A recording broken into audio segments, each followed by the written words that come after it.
What's going on, guys? It's Greg here, aka NYPrepper.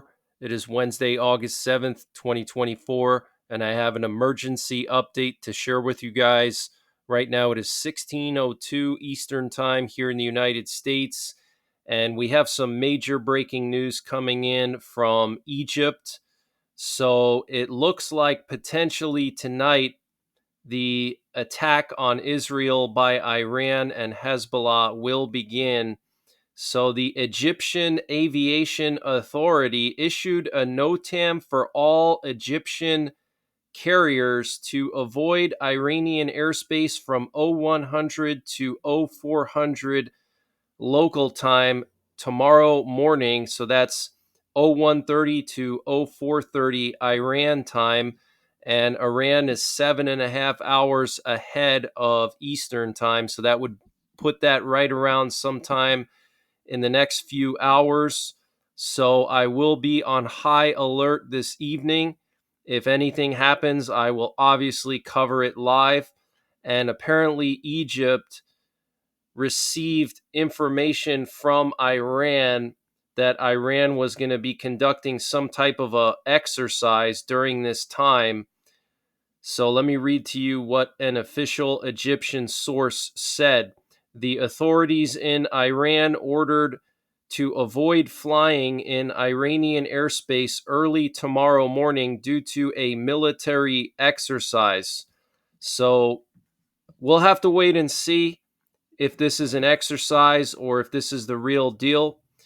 We also have some breaking news coming in from the UK. The UK has issued a new NOTAM recommending all British planes to avoid flying into the Beirut flight information region.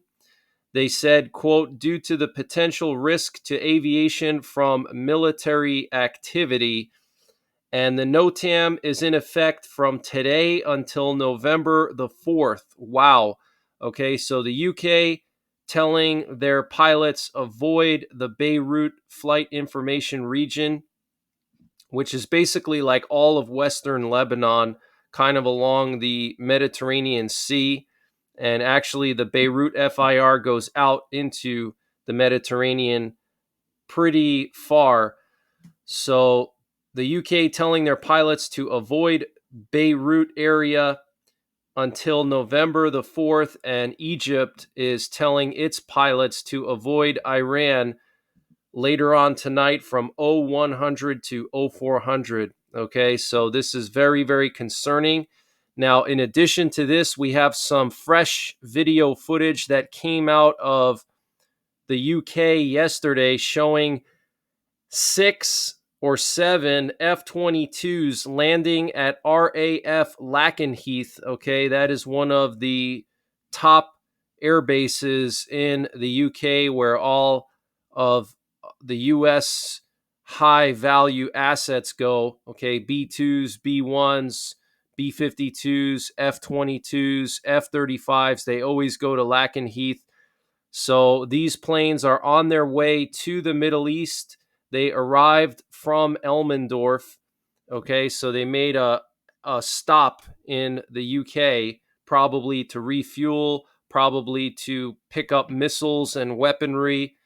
And then they're going to fly to the Middle East where they're going to be permanently stationed in the near future to deal with the Iran-Israel situation. And guys, F-22s are specifically designed as an air superiority fighter. Okay, they are not for dogfighting. They are for penetrating enemy airspace and delivering air-to-ground munitions. Okay, so here's an F-22 landing. Okay.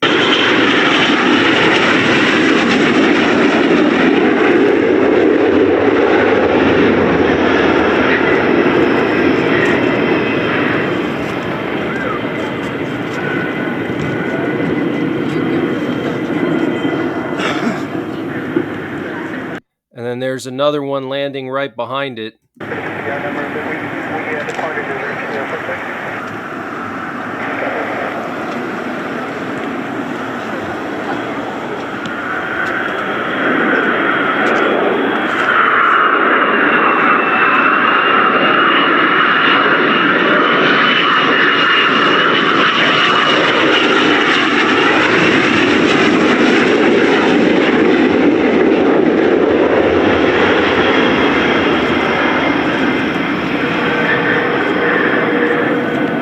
you can actually see it doesn't have any weapons on it. It just had spare fuel tanks. So it's probably going to pick up weapons at Lakenheath and then head to the Middle East, most likely.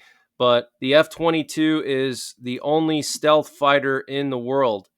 Okay, no other country has stealth fighters that are actually functioning and combat tested and in large numbers. Okay, we have a lot of F-22s, guys. We have like 200 of them. So that is a massive amount. And in this video, you can see probably 6 or 7 just in this short video. There's another one landing right there. So this is very, very serious, guys. F-22s are extremely expensive. We don't produce them anymore. If they break down, we're not going to be rebuilding them because we are building the next generation fighter, which is going to be an improvement over the F-22. So if these F-22s crash or something, they're not going to bother fixing them or replacing them. They're just going to, cross it off the list essentially because they're building the next generation fighter. So this is the 4th F-22 landing now. Okay, but this is very, very serious, guys. This means that the U.S. is planning probably to strike Iran if things get out of control. They would use these F-22s to fly into Iran undetected and attack critical bases, maybe their nuclear facilities, maybe bunkers, maybe radars. Maybe they're going to try to hit some of the transporter erector launchers that are used to actually launch the missiles, the missile launchers. So here you can see 3 F-22s, okay, on the runway here. So this is very, very serious, guys. And also the Associated Press, citing a U.S. official, reported that a dozen F-18 fighter jets from the USS Teddy Roosevelt aircraft carrier have flown to a military base in the Middle East as part of the Pentagon's efforts to help defend Israel from possible attacks by Iran. Okay, so they're not going to use these F-22s to intercept Iranian missiles. Okay, that's not their job. Their job is to launch penetrating strikes on Iran if things get out of control. And here's the NOTAM that was posted by Egypt. Okay, you can see it says Cairo here, and it says issue date August 7th, start date August 8th, 0100, end date 0400, August 8th. And actually, this is in UTC time, so I'm sorry, I made a mistake. So that's UTC time, not Iran time. So UTC time is probably going to be about 2 or 3 hours back from Iran time. So this would be probably later in the morning in Iran, probably more like 3:30 to 6:30 or something like that. Okay, or Israel time. So this is going to be late night, very early morning, right before dawn is what it sounds like. So that's going to be over here later on tonight. So I will be covering this. I will be monitoring the situation. And here's the NOTAM for Beirut that was posted by the UK. Hazardous situation in Lebanon. UK registered air operators are recommended not to enter FIR Beirut due to potential risk to aviation from military activity. Okay, valid until November the 4th. And before I continue with the breaking news, I wanted to mention the sponsor for this update, which is My Patriot Supply. Guys, My Patriot Supply is doing their most aggressive discount yet on their 3-month emergency food supply. And to get the deal, you got to go to preparewith.NYPrepper.com. They've lowered the price of their 3-month food supply from $800 down to $500. 3 months of emergency food for $500. That is a really good deal, and it will last you 25 years because it is freeze dried and it's all packed within 6 rugged water resistant buckets.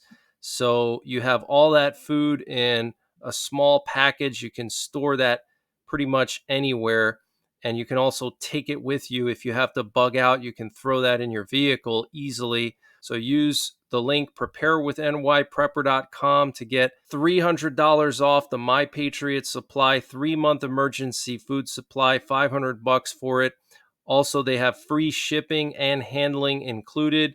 In addition to the 3-month supply, they also have a general store. And to get to their general store, you got to scroll all the way down to the bottom, and you'll see the My Patriot Supply logo at the very bottom of the page. You click on that, and it'll take you to their general store, and they have all kinds of discounts. And to get the deals, you got to use my link, preparewithnyprepper.com, and I'll leave the link in the description below this video.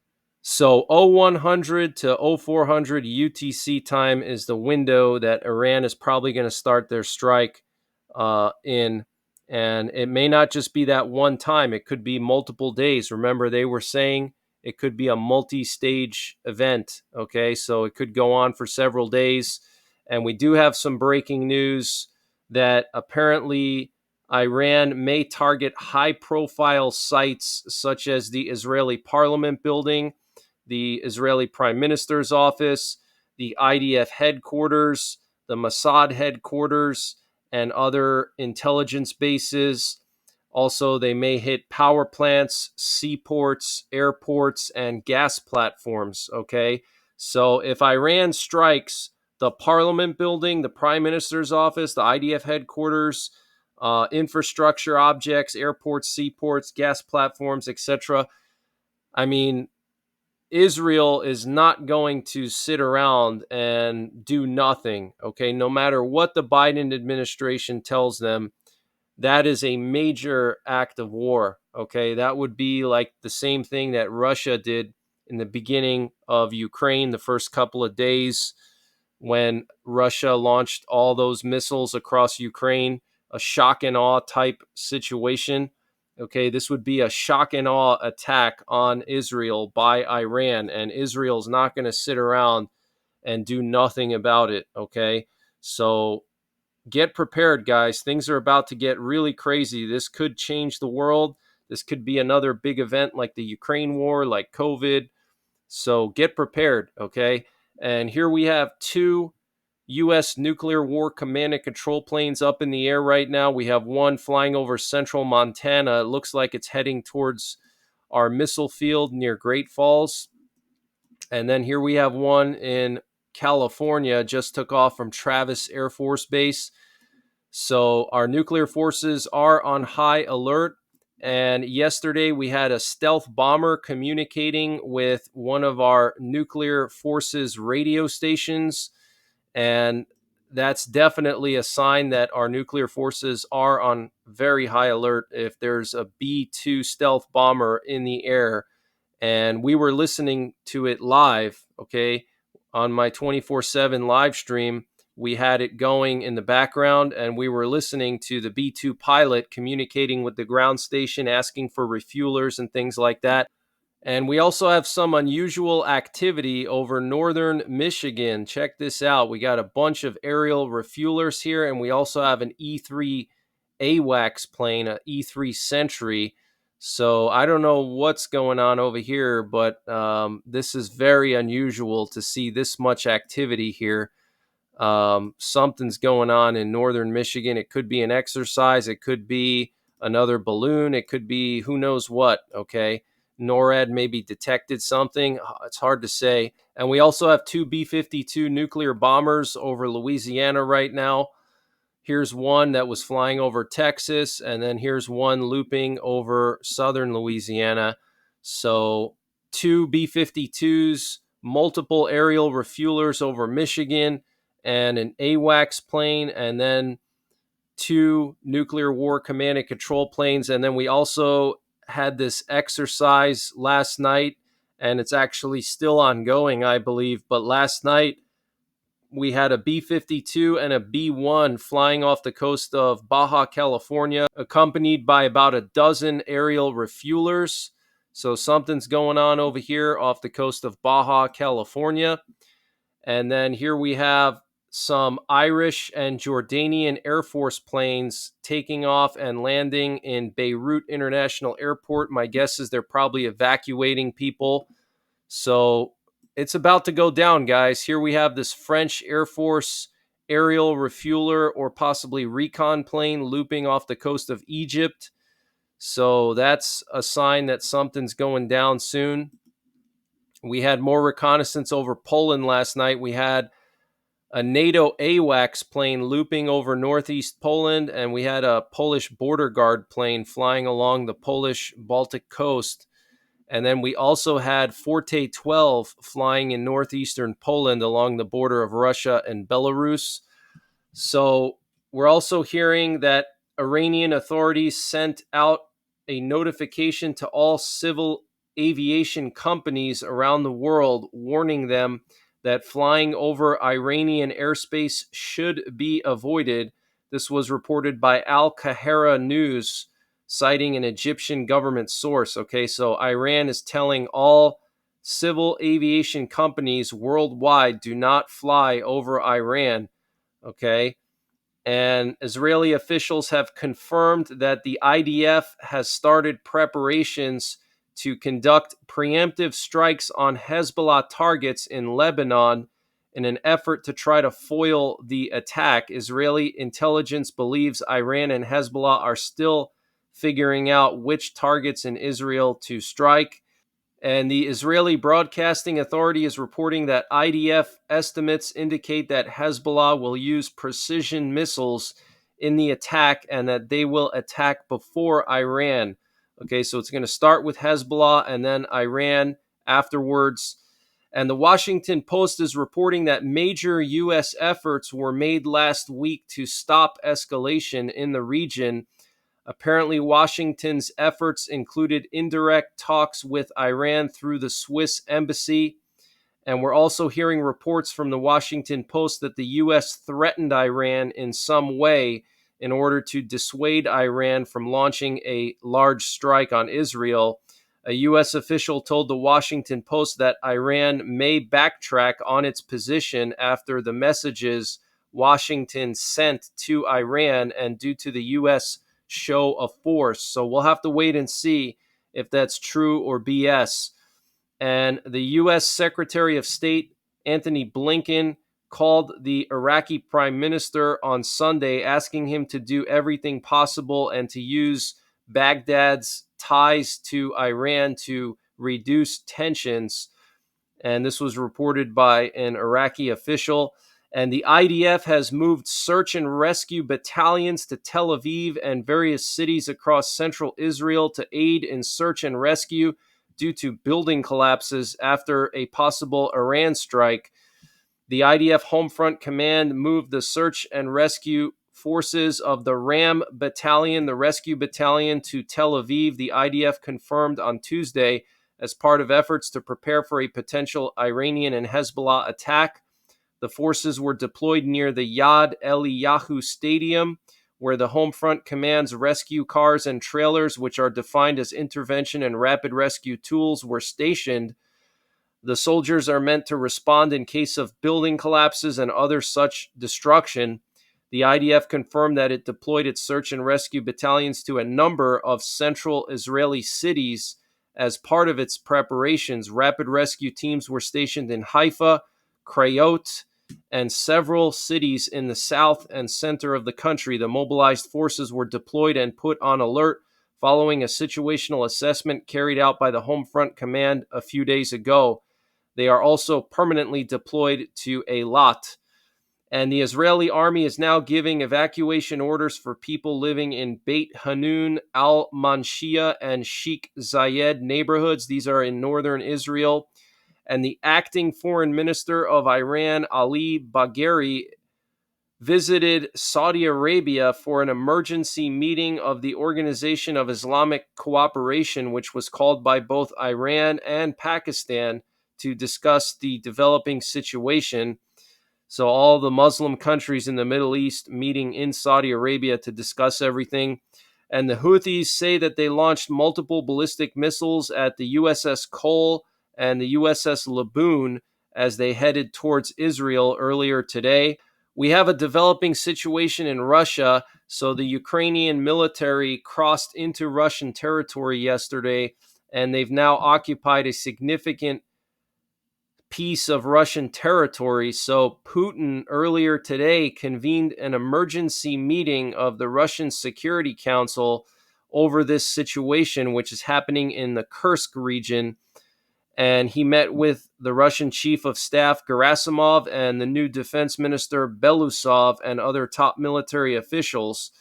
Okay, so Putin is definitely getting annoyed at this. And a state of emergency was declared in the Kursk region by the local authorities there. This was reported by the vice governor of the region, Alexei Smirnov. He spoke about the difficult operational situation in the border region. He estimated that the total area of territory occupied by Ukrainian forces has now reached 350 square kilometers. Wow. And Russian sources are saying that everything is bad, very bad, and it could be worse. The situation is far from being stabilized. And according to Russian telegram channels, Russian aviation and drones started to pound some settlements in Kursk, where allegedly Ukrainian forces are present. So Russia is now bombing their own territory, their own villages, to try to get rid of the Ukrainians, but they're still dug in. And the U.S. State Department spokesperson, when asked about the usage of American weapons in the Kursk region in Russia, said nothing about our policy has changed. And with the actions that Ukrainians are taking today, they're not in violation of our policy. Okay, so Ukraine literally invaded Russia, occupied a massive swath of territory using American weapons, and Ukraine did not give the U.S. advance notice that they were going into Kursk, according to two U.S. officials. And I'm glad they didn't, because I'm sure the Biden administration would panic and probably tell Russia or something and mess it all up. And U.S. officials are reaching out to their Ukrainian counterparts to, quote unquote, get a little better understanding of the situation in Russia's Kursk region. And this was stated by U.S. National Security spokesperson John Kirby today. And maps posted by Russian sources today indicate Ukrainian forces have pushed nearly 20 kilometers into Russian territory.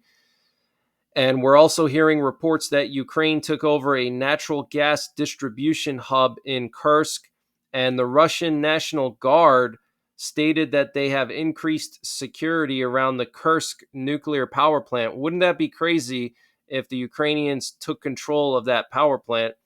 And Ukrainian artillery has destroyed several convoys of armored vehicles heading to the Kursk region to reinforce the Russian troops there. So the situation is looking really dire for Russian forces in Kursk. Okay, Ukraine is now invading Russia and occupying a massive swath of territory. And apparently Ukraine has now evacuated 23 villages in the Sumy region of Ukraine, which is right on the border of Kursk. So this is clearly preparations for a larger scale war with Russia in that area. So this is clearly a sign that Ukraine plans to fight in the Kursk region for a long time, and they're going to keep that as an open front to force Russian forces to focus their efforts there. And an Islamic terror attack was foiled in Austria targeting a Taylor Swift concert. So that's very concerning. Apparently, they were going to target one of 3 Taylor Swift concerts taking place in Vienna this weekend.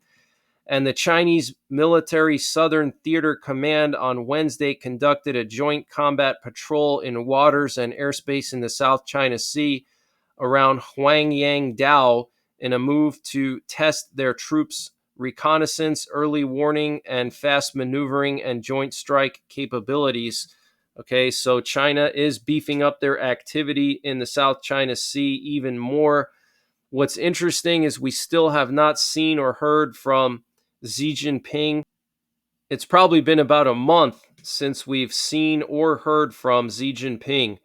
Okay, and there were reports that he had a severe stroke a month ago. This was reported by a credible source, a Chinese journalist by the name of Jennifer Zhang.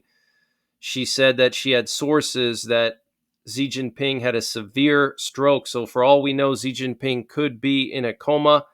And maybe this is why things have kind of simmered down a little bit in the China area. Okay. Obviously, North Korea has been escalating, but we haven't really seen a lot of activity between China and the Philippines lately. And there was a 5.3 magnitude earthquake in Bakersfield, California last night. It was initially reported as a 5.7, and then they downgraded it to a 5.3. There were numerous aftershocks in the area. So all the fault lines around the world are very active right now. All the volcanoes are very active. So we need to be on the lookout for that. But I will be back later on tonight with another update. And I do have my 24/7 stream ongoing right now. So you can pop in and get the latest news. You can listen to some nuclear war frequencies. You can check some of the flight trackers. And I will be updating my stream periodically. And if anything happens, I will go live and report on it live. Okay. So until the next time, take care. God bless. And don't forget the 3 Ps: prepare, practice, and persevere.